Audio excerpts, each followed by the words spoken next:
The two big buckets are the lies we tell of self-interest and the lies we tell of kindness, which are called pro-social lies. So not the same thing as white lies. White lies are kind of the trivial little lies we tell that we think really aren't of any consequence. So pro-social lies, by contrast, are lies we tell for the benefit of others. Now, what's tricky is that it's hard to know. I mean, sometimes we think something is a pro-social lie, but really it's also for our benefit. So there's a lot of gray. I mean, everything to do with honesty and dishonesty is just gray.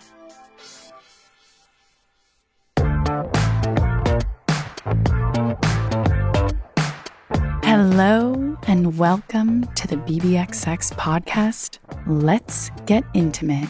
I'm your host, Sasha Laurie, and we're here to challenge the way our culture has conditioned us to talk and think about sexuality, intimacy, and healthy relationships. To question everything, to embark on a journey of self-understanding, and to begin to rewire some of the backwards thinking that we've absorbed from the subconscious influences that have shaped us all. Our hope for you, and for myself, and for all of us here at BBXX, who are on this journey with you every day, is that through a better understanding of our own identity, of who we are, and why we are that way, we can form deeper connections with other people and live healthier, more fulfilling relationships as a result. Join us as we change the conversation and the culture surrounding intimacy and relationships. And remember that better relationships equals a better life. When's the last time that you told a lie? Now, what are you using as your definition of a lie? A white lie, bending the truth, evading the truth, blatantly sharing false information? What does it actually mean to lie? What does it mean to tell the truth? And what about the gaping gray area in between? Perhaps more than we realize, we might say things to protect another person's feelings, trying to be polite, or simply choosing not to include certain details of a story. But what are the benefits or consequences of each of these decisions? What do you believe the truth means? What does being an honest person mean to you? As it turns out, telling the truth isn't nearly as black and white or as easy as we'd like to think. Today's guest, Judy Kettler, is a storyteller and award-winning writer with work featured by publications such as the New York Times and Runner's World, among many others. She's the author of 3 nonfiction books, the most recent of which we'll be talking about today, called Would I Lie to You? The Amazing Power of Being Honest in a World That Lies.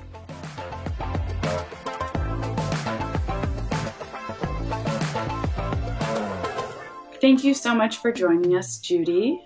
Yeah, thanks for having me. So in studying, or in your personal journey of exploring kind of what honesty is, what it means to live an honest life, what the benefits and consequences are of that, I'd love to just start out by having you tell us, how you came to be exploring this space and what your definition of honesty was, perhaps when you were younger or before you started delving into this, and how that definition has evolved into what it might be today. I wrote the book, or really started the journey. The book is part of the book is kind of like a culmination of the journey, although the journey continues. But I started thinking about all of this honesty stuff because I was feeling increasingly powerless in a world that seemed like it was really dishonest, like growing more and more dishonest. Although in my, like internally, things going on in my life really predated that. So I had been really thinking more and more about some of my own behavior and how honest was I being in my own life, in my marriage, with my kids, on social media, with my friends. I was starting to have a growing awareness about, how honest am I being in my relationships? It's how honest is the world? Like, what's going on? And what is my role in all of this? So a lot of things just coalesced at once and made me feel like I needed to explore this. And the only way to do that was to go back to the beginning, as far back as I could remember, and trace my ideas about honesty, like from the very first lie that I could remember telling, and really just trace it kind of through my life and see what patterns might be there. So that's essentially what I did. That's what I did with the Honesty Journal and then in writing the book. And in terms of, definitions, I don't know that, one of my projects with the book was really trying to define all these different ideas around honesty. Because when we say honesty, it means so much, and yet it doesn't mean anything really. So one of my projects was really trying to tease out all of the different terms and concepts. So I feel like I have a much richer understanding now of all of these different elements that go into honesty that I didn't have before, just because it wasn't a topic that I, really delved deeply into. I just kind of stayed at that level of cliche, which is where most of us are, like, always be honest.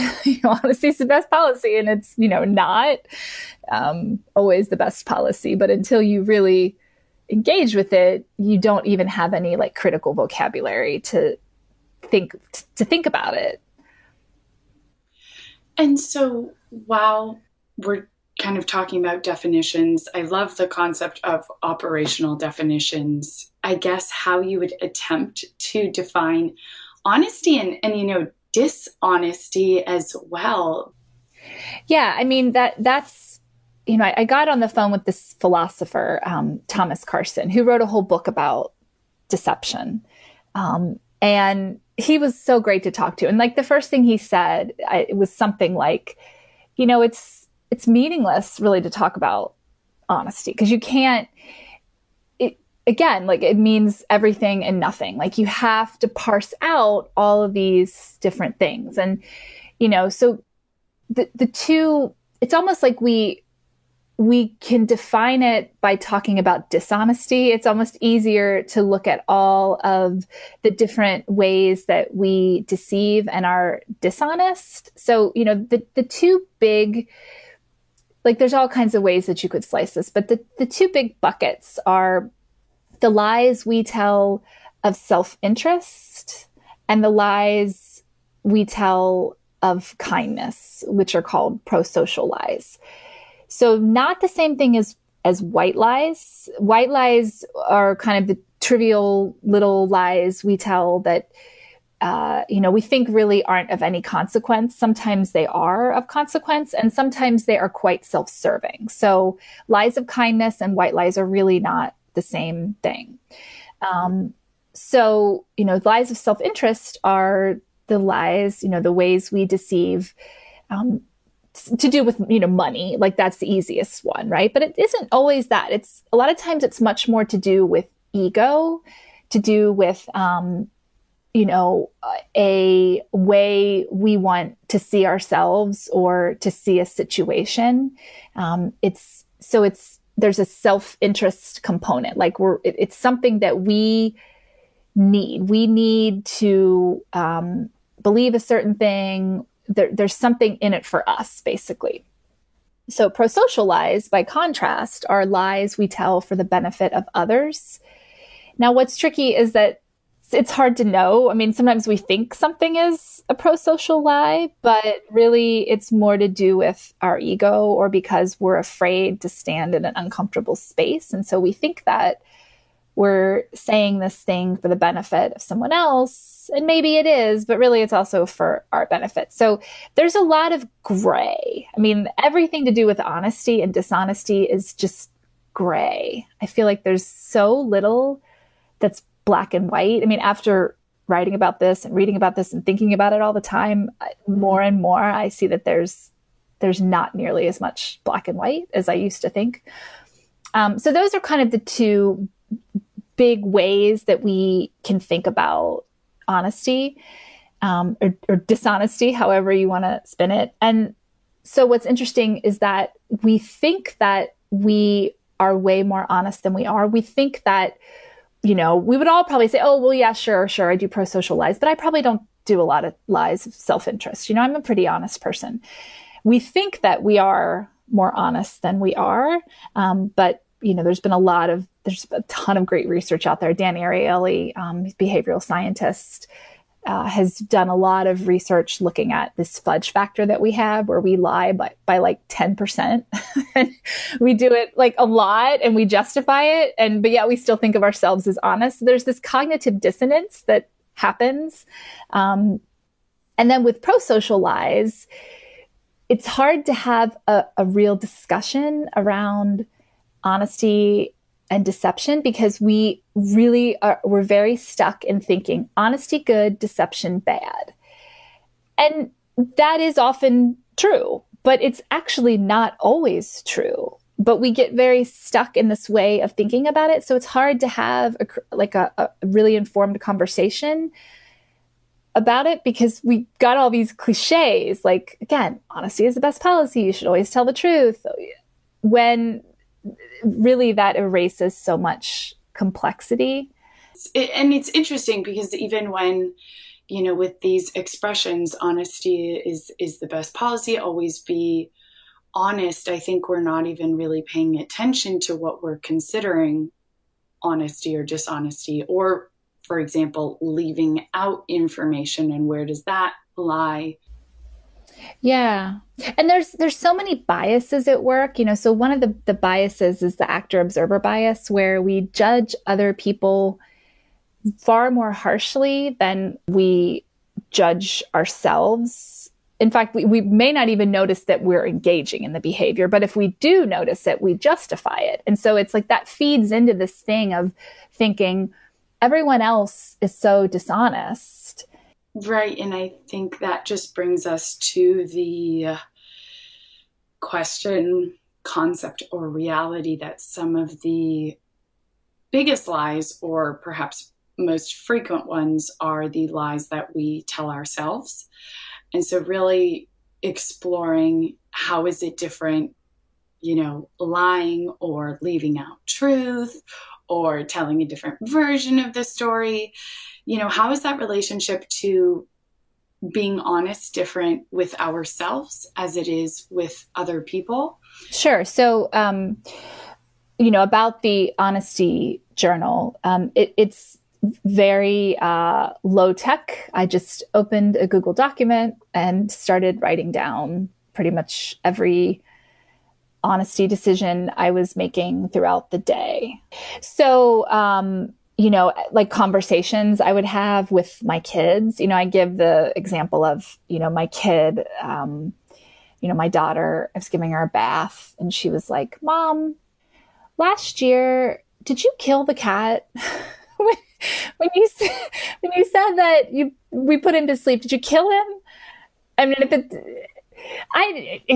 kids are so random. It's just like these ideas they have pop out of, I don't even remember what the context was. And so, in the past, I don't know what I would have said in the past, something like, probably, why would you want to know that? Or, oh, he's in kitty heaven, or I would have brushed it off. And so I started to give this explanation about, when animals that we love, when they're suffering and they're in pain, it's the nicer, kinder, more loving thing to do to let them, release them from that pain. And yes, I took him to the vet and the vet gave him drugs that made him fall asleep. And I really only got about halfway through the explanation. And I think she lost interest, but it was an interesting experience to have to really engage with something that I didn't want to. We think that it's just going to be this awful thing.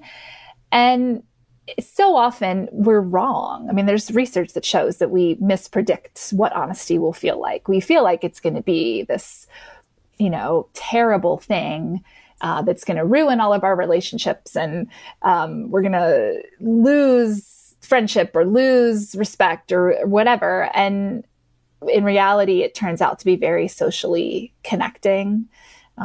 So I found that over and over again, when I took the time to just engage, it wasn't as bad as I thought, or the result wasn't like this awful thing. It still was uncomfortable. The part with the kids is just so interesting. And when I first started reading your work, that definitely jumped out, because there's nobody who will kind of hold this up in front of your face to you, in a better way, and a way that kind of forces you to practice. And I think a lot of times people are worried about, is this age appropriate?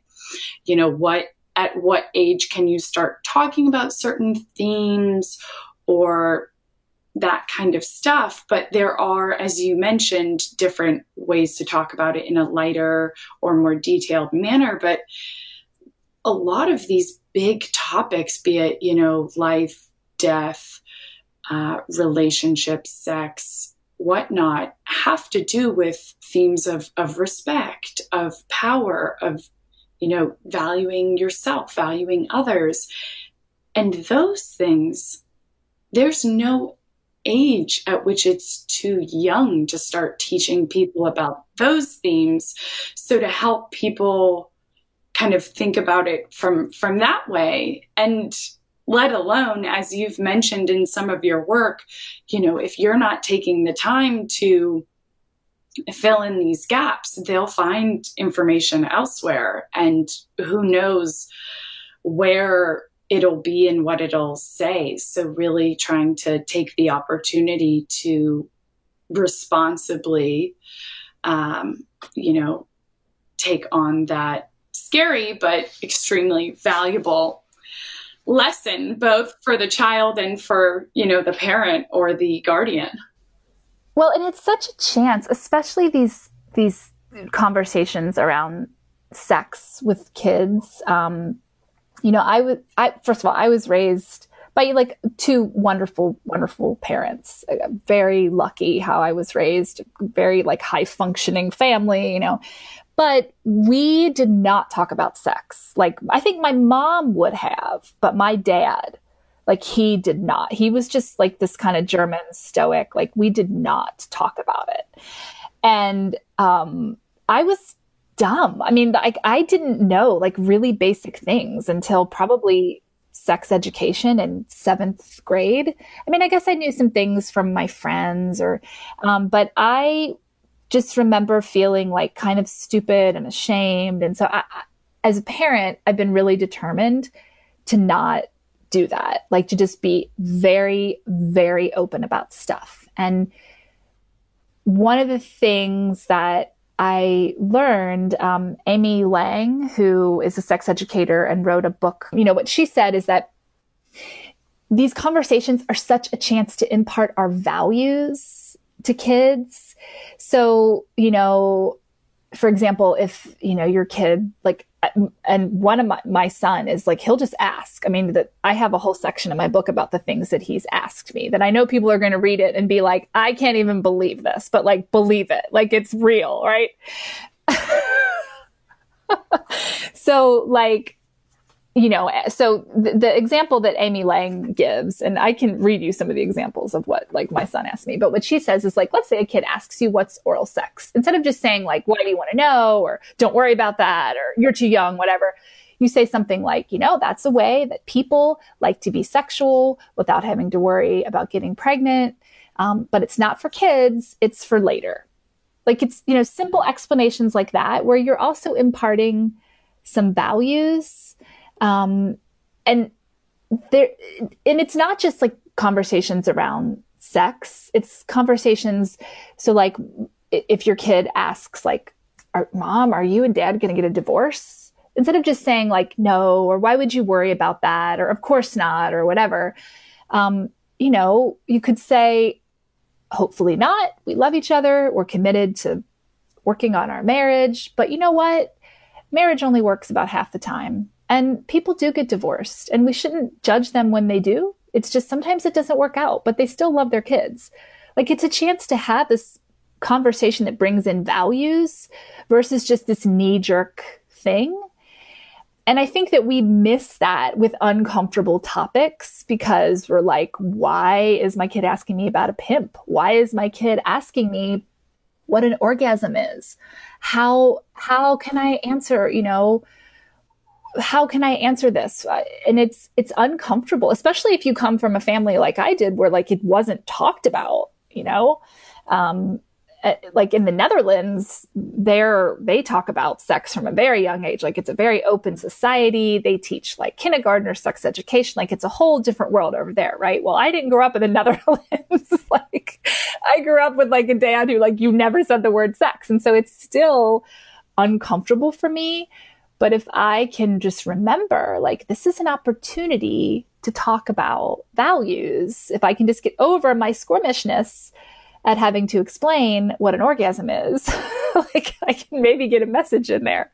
Our first 2 episodes of the podcast are with Peggy Orenstein, who is the author of Girls and Sex and more recently Boys and Sex. And when we talk about, in my conversation with her, we talk about the Netherlands and the difference between the US and there, and how, quote unquote, sex education there is taught from a basis of respect. And what does it mean to have respect for yourself, for others, for their boundaries? It's taught from the perspective of pleasure and people having, ownership of their pleasure, the right to pleasure, this kind of mutuality, versus in the US when it's kind of fear-based, quote unquote, education, if you get any at all.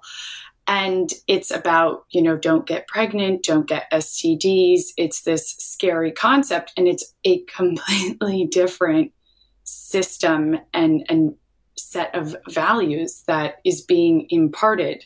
And so again, if we take the opportunity, like you mentioned, to teach values, and if we are talking about it from that healthy, positive perspective that is actually teaching things much deeper and more important, using perhaps sex as an opportunity to do so. But those lessons go so much farther than sex, or so much more, they're so much bigger and more important, versus when we think about, teaching about pregnancy or STDs. That's kind of a totally different case. But when you mentioned orgasm, what is an orgasm? Would you also want your kid to be 25 and not know what that is, and not, understand if they've had one or not, or if it's important with a partner that, people are exploring what that means and how to, how that can be a way to bring people together. And again, like you said, they'll just fill in information otherwise, be it YouTube or conversations with friends, which, although many times are perhaps, well-intentioned, are filled with lots of misinformation. So it's just a really interesting thing. And the one thing I learned is that you can always say, it's not for kids, it's for later. Like you can always just kind of give this explanation, and then you just say, it's not for kids. It's at some point in your life, it's a wonderful thing. You're going to enjoy it. It's not for kids. So I recognize they're not easy conversations, especially when you grew up Catholic the way I did. And so there's all kinds of baggage around it, but they're important conversations to have. Exactly. And even that alone, even if you don't talk about it, saying, that's not something that is to be taken lightly. That's something that's, very important or serious or something like that. And even with just that, you're not trivializing it. You're at least explaining to them that it's a big or serious topic, not to be taken lightly, which I think in and of itself can be very valuable. Speaking of kids and, trying to teach kids as you're learning yourself about honesty, dishonesty, how much do you think is inherent versus kind of taught or influenced in terms of how we are and what our default state is as humans? We think that children grow out of lying because, little kids just lie. They don't even know they're lying. They just say all kinds of crazy things, right? So we think that kids grow out of lying. Really, they grow into lying. So little kids are not very convincing liars at all, right? Grade school, middle school kids, they're getting better. They can be pretty convincing. High school and college kids are amazingly convincing liars. They learn how to do it, and they learn how to do it by watching us. So I think a huge part of it is learned. Of course, I think that there's personality. I think that there's defaults about us that are genetic. And of course, that's all part of it too. But there is a big part so a great example is my son, we were going for his yearly checkup. And he was like, Mom, if she asks me how many hours I watch screens, I'm going to tell her the truth. You always lie. And so at first I was like, you little shit. I'm like, oh, but then I was like, wait a minute, this is an opportunity. This is an opportunity. And I was like, you're right. I do. I way underestimate it. But I underestimate. Yeah, I was like, which is also another right. And I was like, but do you know why I do that? And he's like, because it's bad to be on screens. And I'm like, no, maybe. I'm like, but it's more because I feel guilty. Like I'm not being a good mom because there's all these experts who say that screens are bad. And I feel like I'm not being a good mom and I feel guilty and like I'm going to be judged for it. And then I said, do you ever have times where you feel judged? And he's like, yeah, when I do bad things, when I'm bad. I'm like, well, it was such a great opportunity to talk about the difference between behavior and the essence of who we are. Yes, you might do something, you might make a decision that's not so great, but it doesn't mean that you're a bad person. It turned into this conversation that we had about the difference between what you do and who you are that, I never would have had with him had I not engaged in this conversation about lying. It was this chance to say yes, I did lie to the doctor and this is why I did it. And thank you for pointing it out and I shouldn't do it. And this is why I did it. Now tell me, when do you ever feel like this? But we miss those opportunities so much. And so not only do our kids see us engaging in all this small scale, silly deception, then they learn to do it. And then we also miss the opportunity to have a really interesting conversation around it.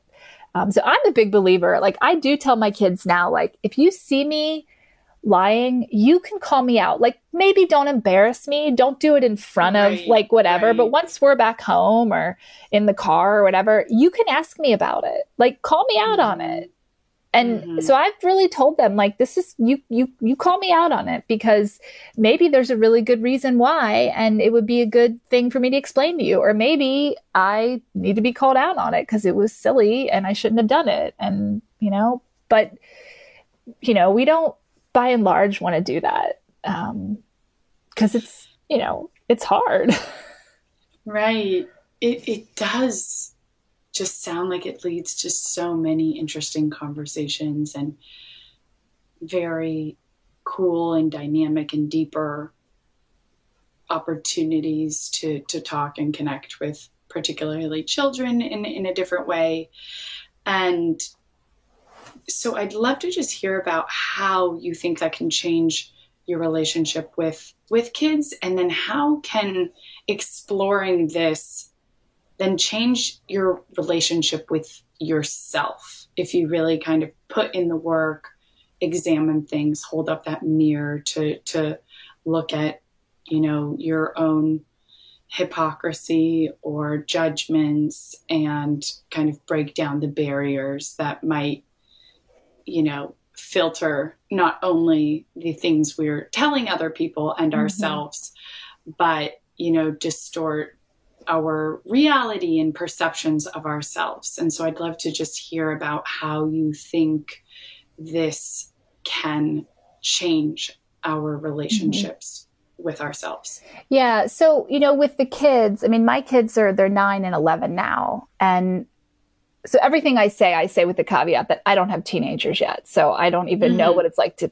parent teenagers. But I know what it's like to parent middle school, grade school kids. And so I feel like they're only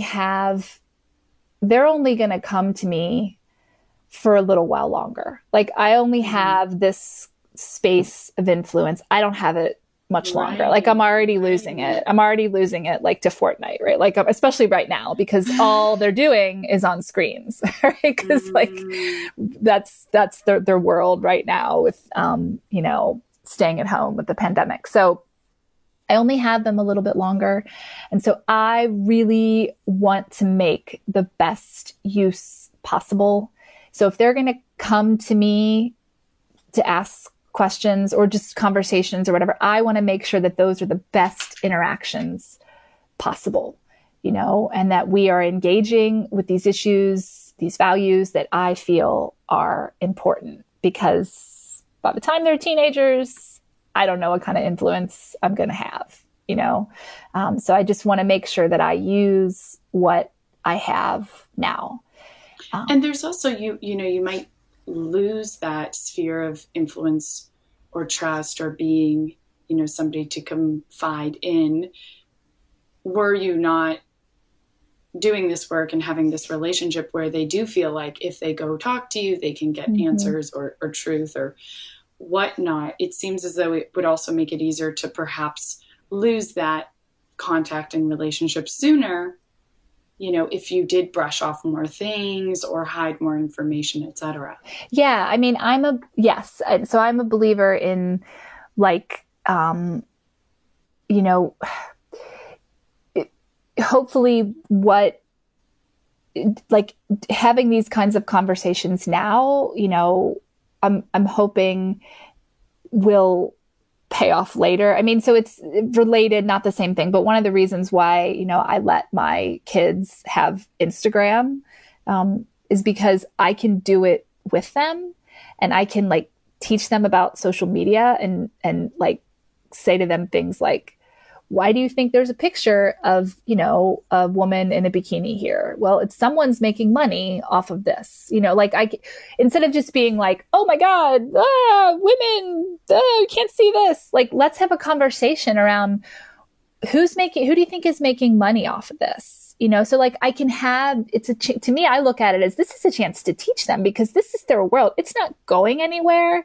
So I can wait until they're 15 or something, or I can like do this work now while they're still listening to me. And hopefully when they're older, they'll remember it because we've already had conversations. I mean, maybe I'm completely wrong and whatever. I wrote a piece about doing Instagram with my 9-year-old for the New York Times, and 350 people told me that I was a terrible, terrible, terrible mother, like the worst person in the world. Like they said things like, Judy Kettler, you are a bad person. You are making a mistake. You are a terrible mother. Your child's going to wind up addicted to drugs. I mean, they said all these awful things, but I still stand by it as like, hey, I want to be, if I can be involved right now and do it with them, why would I waste that? Because once they're older, they're not going to be listening to me very much. I mean, then it's all threats. Then it's just like, if you don't do this, you're going to lose your phone. If you don't, whatever, it's all threats and fear. But right now, I'm still kind of like their pal and we can do it together. So I look at like, I'm going to use what I have right now. And hopefully when they are older, they'll remember some of that because it's too late to start then. And so in those reflections, well, first of all, speaking of the relationship of honesty, dishonesty with kind of those other feelings you mentioned, I had a line written down from one of your other interviews that honesty is messy and is tangled up with so many other things like shame, guilt, etc. And so recognizing, the motivations behind it, which is kind of, I think, another level. If people choose to do this honesty journal, you can keep track of things you catch yourself on. But then beyond that, taking the time to really think about, well, what was that motivated by? Again, was it kind of for our own benefit? Was it trying to be kinder to another person and not wanting to hurt their feelings? Was it shame, guilt, etc.? But how does not only, recognizing those judgments and kind of the hypocrisy, but how does it change our relationship with ourselves? It made me, like, one of the things I'm much more able to do now, especially in my marriage, is let go of things. For me, at least, it frees up this space that I was like putting all of this into, this like judgment and anger, and it kind of just freed it up. Like, I'm just not doing that as much anymore.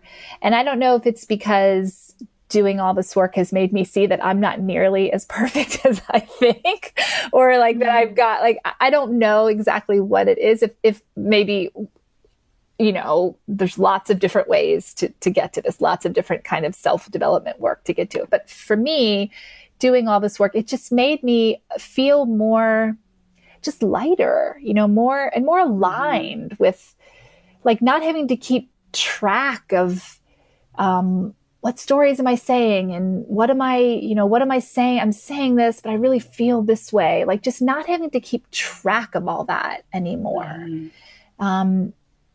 Just is freeing. So I would say I feel more aligned, less kind of weighed down by all of these narratives.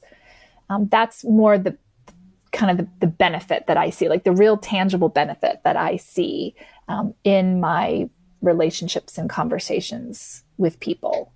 Mm-hmm.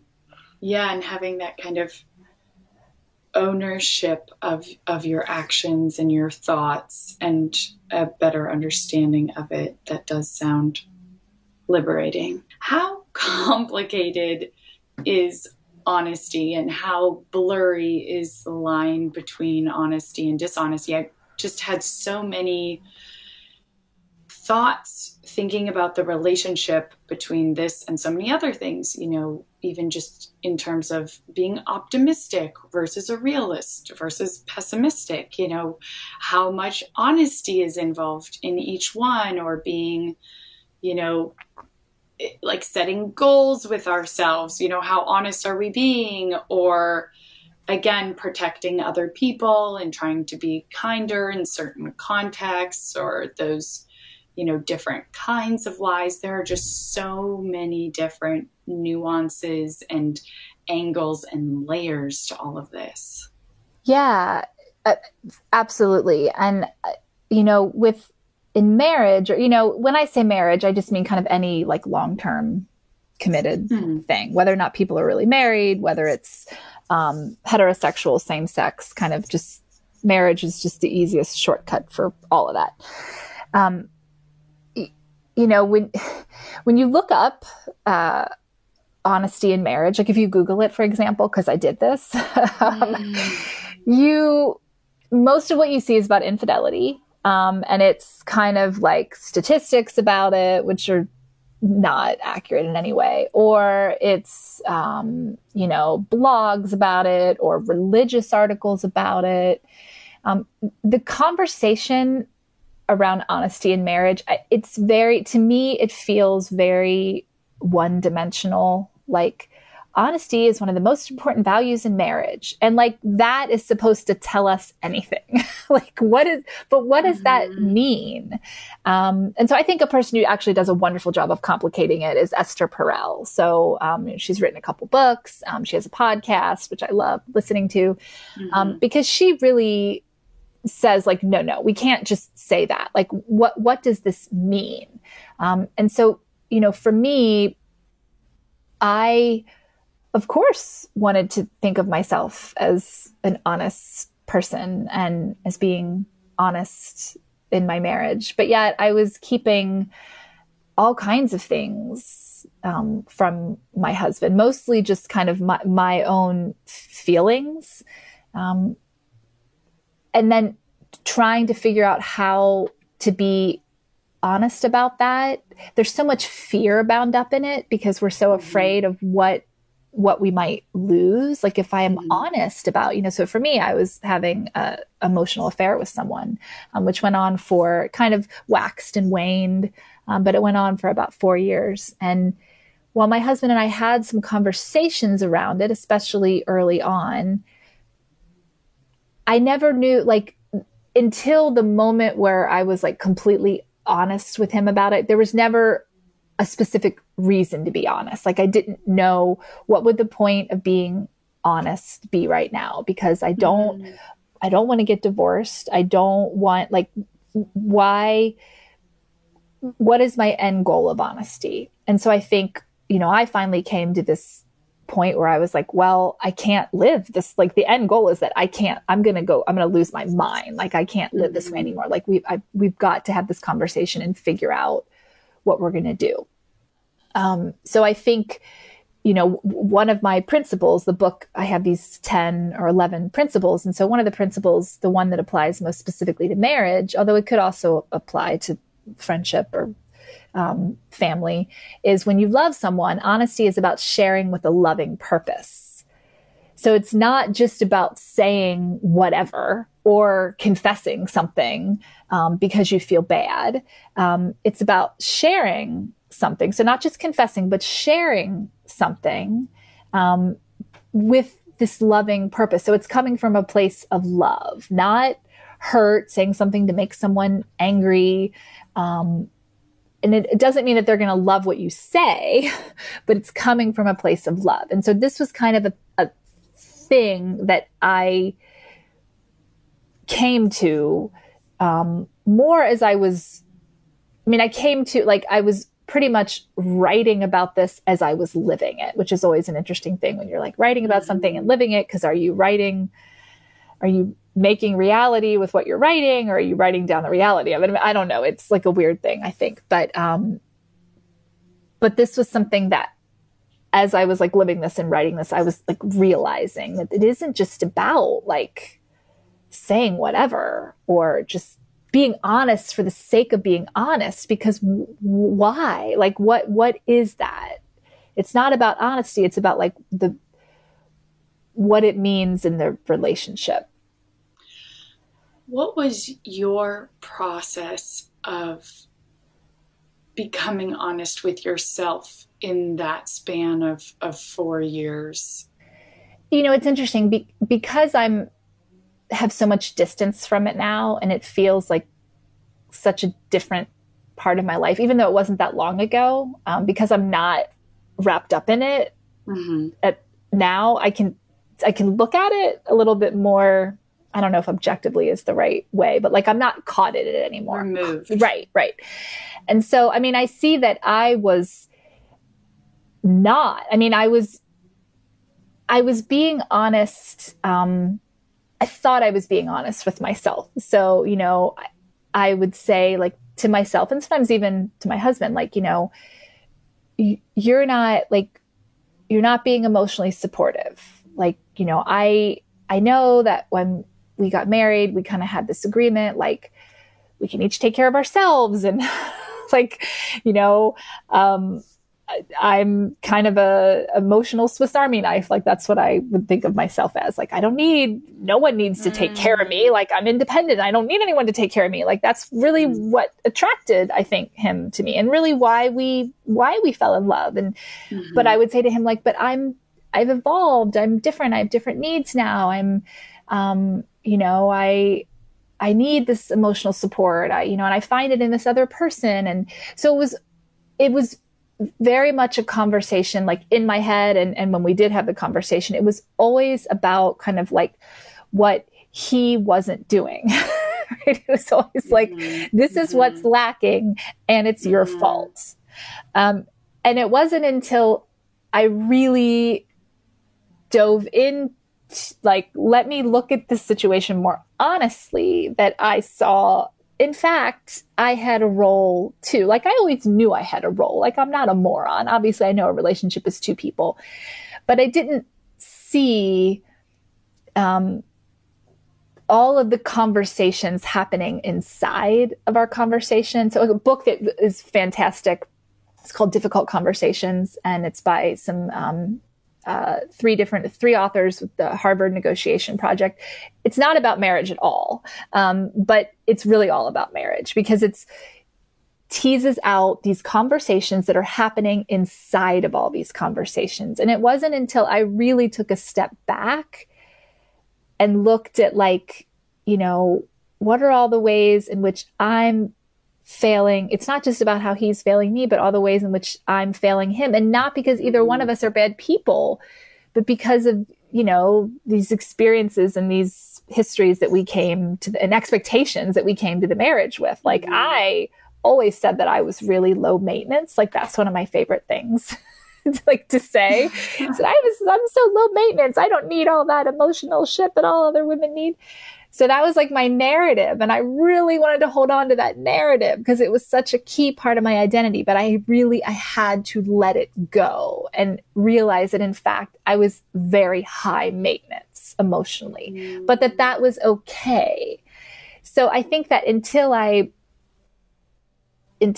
really did a lot of this, like, all of the stuff around honesty that I was applying to the outside world, until I brought it inside to my relationship with my husband, I didn't really see it. I didn't see all the ways in which I was being not exactly dishonest, but just telling like incomplete information, like just focusing, like selective truth, focusing on the parts that made me look like the one who was being wronged and him be the one who was lacking in all these ways. And of course that justified my behavior. Like, it's all about, again, justification. Right. And so just as we get ready to close out, I would love to just come back to, you know, how complicated is this theme? How blurry are the lines between honesty and dishonesty? And, you know, when is honesty the best policy? When is that kind of in between space of leaving out information or not going out of your way to overshare, or, you know, even as going as far as compassionate white lies? If and when are those the best policy? And so you had mentioned before, and in that story with your sister, I saw kind of, you know, truth when it is coming from a place of love and not meant to be hurtful, and being sure that that is incorporated into things. But I'd love to kind of end having you really reiterate the complexity of all of this. And then in terms of leaving our listeners with some actionable advice and perhaps a bit more clarity in terms of, you know, when do we apply this within this deep complexity? How can we know when certain things are or are not appropriate or the best policy for that circumstance or relationship, etc.?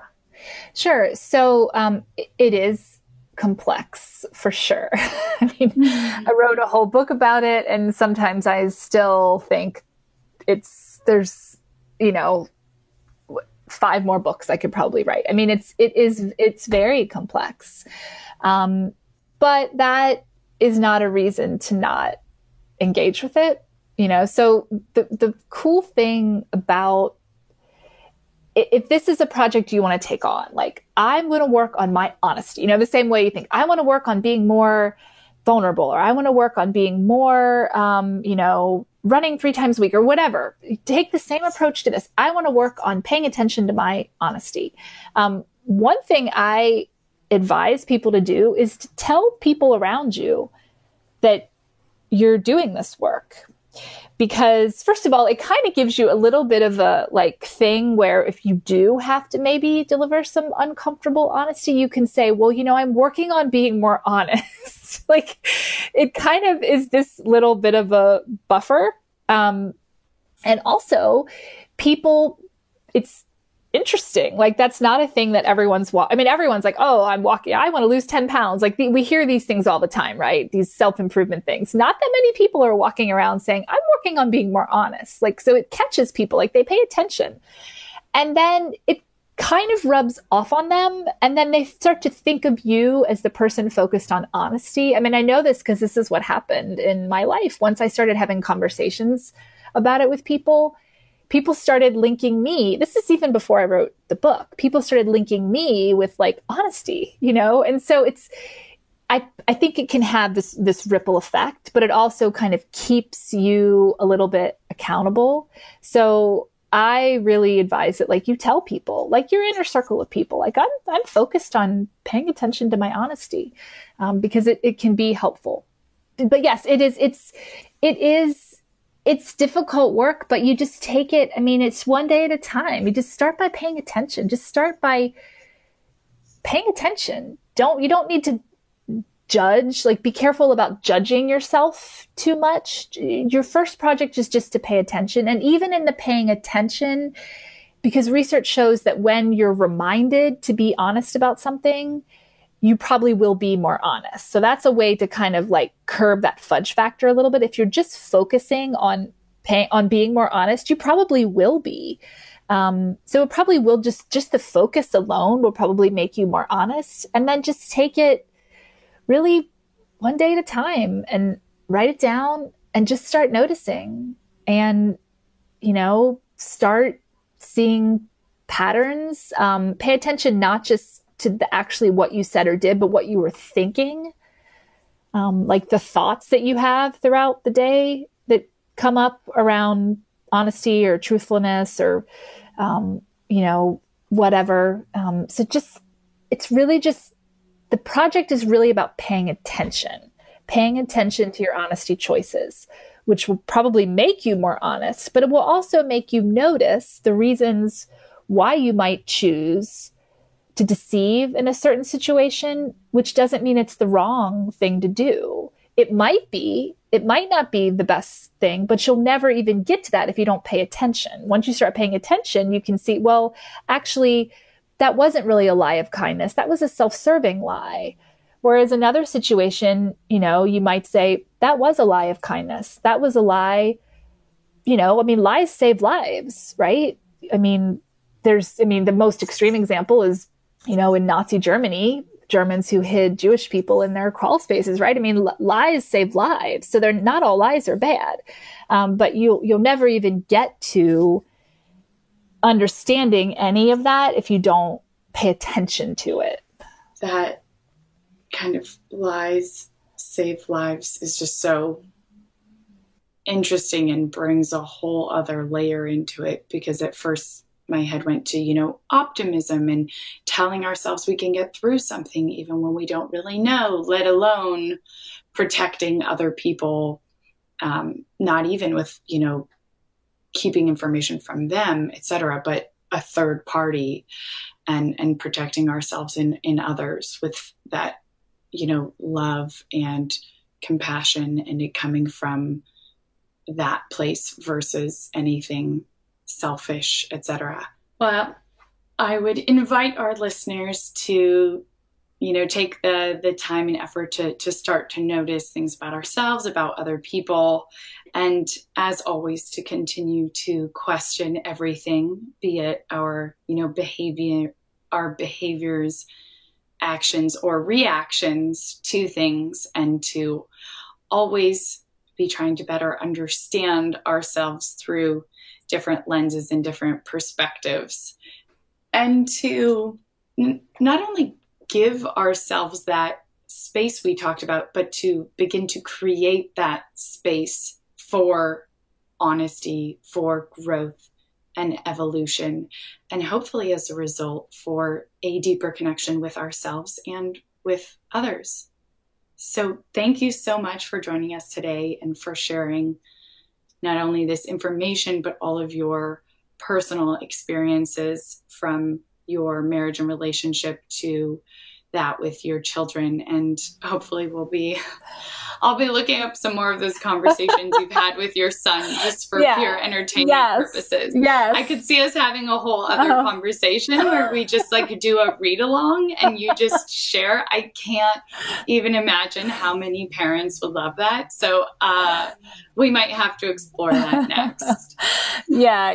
I had second thoughts about like, oh man, should I really put all this in here? Because at some point, like, you know, could this be embarrassing to him? But I don't know. Later on, I don't know. I just, you know, you do the best you can. And it's definitely, it's worth a read just for the shock value. Amazing. Thank you. Thank you so much to each and every one of you for tuning in to listen to our show. If you like what you learned and you know someone who might also like listening, please do share this podcast. You can also feel free to reach out to us anytime if you'd like to submit questions, requests for experts to have on the show, or if you'd like to share your positive feedback or constructive criticism. We'd love to hear what you think. It's the only way we can learn and grow along with you. Be sure to check out our website, follow us on Instagram at bbxx.world, and subscribe to the book club newsletter, where we send out even more resources to help you dive even deeper to the topics that we bring to you on the show. Once again, we encourage you to take what we discuss on this show and apply it in your everyday life. Because remember, better relationships equals better life.